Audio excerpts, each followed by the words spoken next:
So coming back to myth number 1, people visit my website, therefore it's working for me.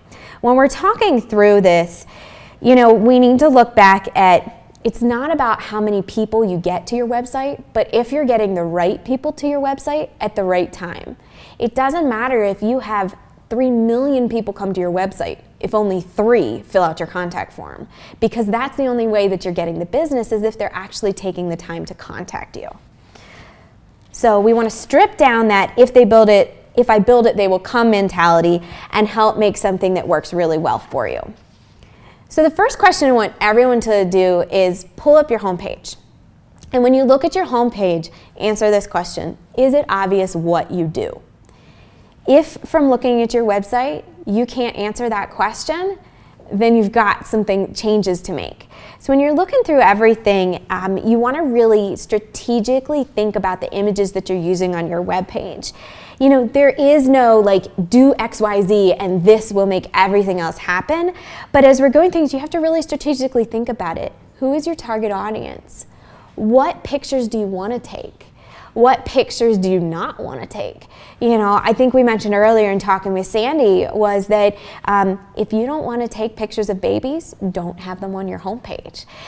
What people see on your website are what they're going to think that you do. So if you're doing babies or if you're doing weddings, you need to make it clear from the moment somebody lands on your homepage that that's the business that you're in and that's the information that they can get from you. When you're doing things, you also want to think about limiting how many images. You might think, I'm going to load every picture I've ever taken to my website. But instead of that, you want to target it. Try and pick what are the 7 to 10 top images that you think is your really, really best work that emphasizes and completely shows exactly what you do. So when you're doing all of these different things, you want to pick the best and the brightest. Not the stuff from 10 years ago, not the stuff from 5 years ago, or necessarily even from 2 years ago. You've got to show what you do and keep it really relevant and current. Now, okay, so we said 7 to 10 images on your homepage. What about your other galleries and so forth? When you're organizing your images into different galleries, that's another way that you can help people really tell what it is that you do. When they click on that drop-down menu that maybe says portfolio or gallery or take a look or something along those lines where you're being creatively telling them to look through these pictures, think about really creative names for those different things, because that's going to tell people what you do too.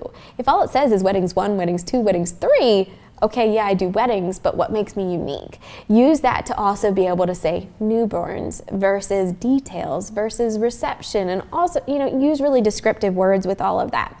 But how many pictures in those galleries? Pick about 25 or so. People aren't going to spend the time to sit there and watch through a couple hundred pictures. Unfortunately, they're just not. People have really limited time spans. That's why in today's day and age, so many videos that you see are 1 to 2 minutes. When it gets beyond what people are going to look at in a minute or two, they're gone. Their attention span is lost. So make sure when you're doing all of this, people don't have to guess what you do. From the moment they land on your homepage, make it really obvious what you do so that people can tell and have a crystal clear understanding from those 7 to 10 images, who you are, what you do, and why they should pick you. The next question I want you to ask yourself is your site user-friendly and is it easy to navigate?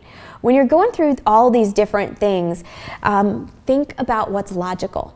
We want to help drive people through your website. They should click on this, then they should click on this. Make it something that makes it easy for them to get from point A to point B.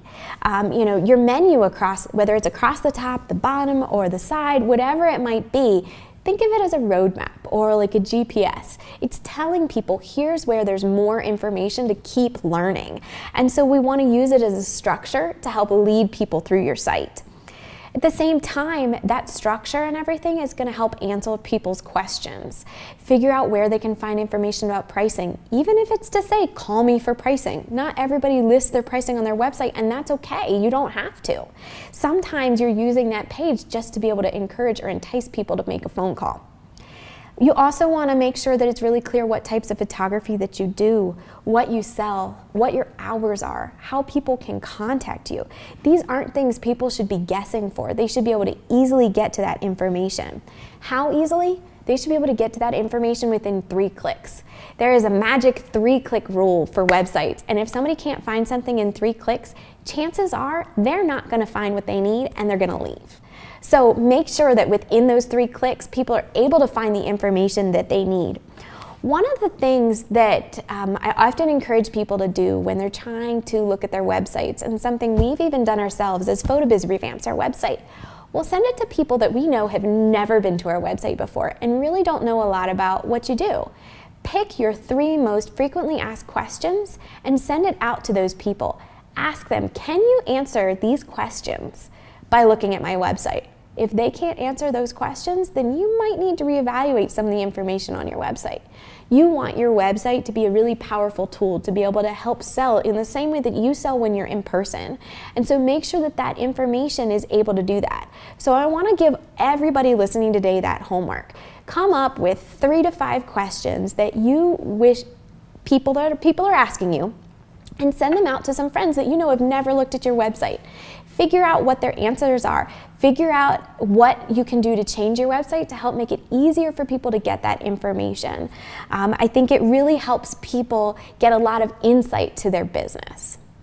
The other side of things when you're organizing your site is all the different page names. Okay, you hear I need an about page, you hear I need a contact page, you hear I need galleries. All those things are great, but it doesn't mean they have to be called that. When you're organizing your site, you want to think of the structure, and oftentimes it starts with paper and you're kind of making an outline. Drop-down menus can help people get to different things, but they have to know what it is. And one thing I want everybody to think about and look at their websites too is, do you have a drop-down menu with only one thing in it? If you do, you don't need that drop-down menu. That's just creating an additional click and adding to that 3 clicks of how do people get the information that they want. So look at how many things are in the different places. I'm going to come back to that number 7 that we talked about too, with how many images to have on your home page, and think about that with your menu structure. When you're organizing it to make it easy to navigate, if you have more than 7 choices in your menu structure, people are going to get lost. You know, okay, 8, maybe it works, great. But when you start to have 10, 12, 13 options, people get lost. There's too much information. And so it's making it more difficult for people to get through. So try to keep in that 7, where no more than 7 menu options across and 7 menu options in a drop-down menu. More than that, it's too much information for people to take in. When you're then thinking about what to call the different pages, be creative. Make it, again, obvious what you do, but still be creative. When you've got an about page and you're talking about who you are and what your business does, it doesn't mean it has to be called about. You know, you could call it Jen's Story. You could call it Meet the Artist. There's so many different ways you can do it to personalize it and bring out your creativity and differentiate your business from other people. The same thing goes when you're posting testimonials on your website. Okay, yes, you're posting a testimonial, but you could call it raves, you could call it reviews, you can really make it your own. Another example that we touched on a little bit before is your gallery names. Please, please, please, if anyone out there has galleries that are named some version of gallery 1, 2, and 3, change them today. Make it easier for people to be able to get through your website and find the information that they're looking for. And rather than organizing it by event, organize it by the type of photography that you do. Yes, there are going to be some people that want to see an event start to finish in different things, but if you're able to organize things in a more way to be able to lead people through a site or lead people through an event, I'll take weddings for an example. If somebody is doing a wedding or considering you to photograph their wedding, and they want to be able to see the different pictures that you take. They want to see the pictures that you take of the ceremony. They want to see the pictures you take at the reception. They want to see all the details. They want to see the portraits. So why not organize them in a fashion like that to make it really easy for people to see the different types of the pictures that they want to get to? You know, think about that. Think about everything on your website being something to help drive them and make it easy for them to navigate and get to the next step. At the same time, make it easy for them to contact you. Okay, so next, question to ask yourself, is the content on your website fresh and unique? When you're doing your website, you want to keep people coming back. And if your content is fresh and unique, it will help keep them coming back. You want to help people see not just the work that you've done 10 years ago, but the work that you're doing today, because they're looking to hire you today, not 10 years ago. So think about refreshing it and think about the impact that things can have. Something we talk with people a lot about this time of year, and so another homework item for everybody is check the copyright date in your footer. A lot of people put a copyright date in their footer, and I'm going to bet there's a lot of people listening today that it might say 2013 or 2014 or even before that. Do yourself a favor, set a calendar reminder for January 1st every year to be able to update the footer and update that date. Or if you don't want to have the date in it, don't take it in there. If your footer is out of date and it has something that says 2012, people might not think in 2015 that you're still in business. And so you want to make sure that you're not giving out that misinformation. You're keeping that up to date, you're keeping it relevant, you're keeping it fresh. Along the same lines, look at your blog. When was your last blog post? If you haven't posted for 6 months or more, people are going to, again, wonder, are you still in business? And so make sure that if you're doing a blog that you're keeping yourself committed. It doesn't mean you have to blog 6 times a week. It doesn't mean you have to blog every day. Maybe you're blogging once a week. Maybe you're blogging once a month. The frequency is up to you, but the longer it is between the times and when it starts spanning months between posts, people are going to wonder if you're still in business. And if they're coming to your site and they're seeing that, they're going to go, oh, maybe they're not doing this anymore. Maybe I can't hire them. You don't want that to happen to you. So make sure when you commit to doing these different things, you're working on keeping it fresh and you're always adding that content and information. At the same time, we want to look at what you can do to keep people coming back. And the blog is a great way to be able to do that. When you're doing the blog, it's a great way to show people sneak peeks and behind the scenes and all sorts of different things. And it's a great way to drive traffic to your website. You can drive traffic to your blog from Facebook, from Twitter, from Instagram, from Pinterest, from all sorts of different places by showing those samples of things and being like, see more, visit the blog. Then it gets them to your website. Then they start seeing something else that they're interested in. Then maybe they contact you to get even more information to do an additional job.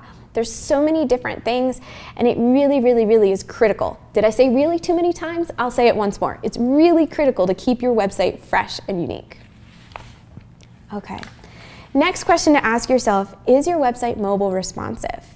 You know, there are so many stats and different things out there, and we already had a question this morning about mobile responsiveness. So many people visit the websites from their phone. They don't take the time to be able to sit in front of a computer to do it anymore. And so you need to make sure that you take a moment to look at your website from your phone. You know, there are lots of different options and ways that you can set it up. Some people want their website to look exactly the same on their computer and their phone, and that's great. But some people want a mobile responsive version. No matter what it is, you need to make sure that from your phone, people can access the information, they can get the info they need, and they're not going to suddenly leave because it says, please update your Flash player, when there isn't one for your phone. So I'm gonna nerd out on you for a minute and read you a few stats, but this is why it's so important to be able to make sure that your website's mobile responsive. Global mobile traffic accounts for 15% of all traffic. We'll step it up. 61% of people have a better opinion of brands when they offer a good mobile experience.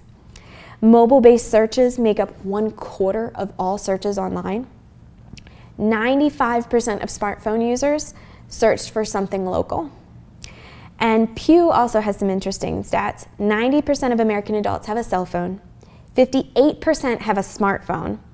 32% have an e-reader, and 42% own a tablet computer.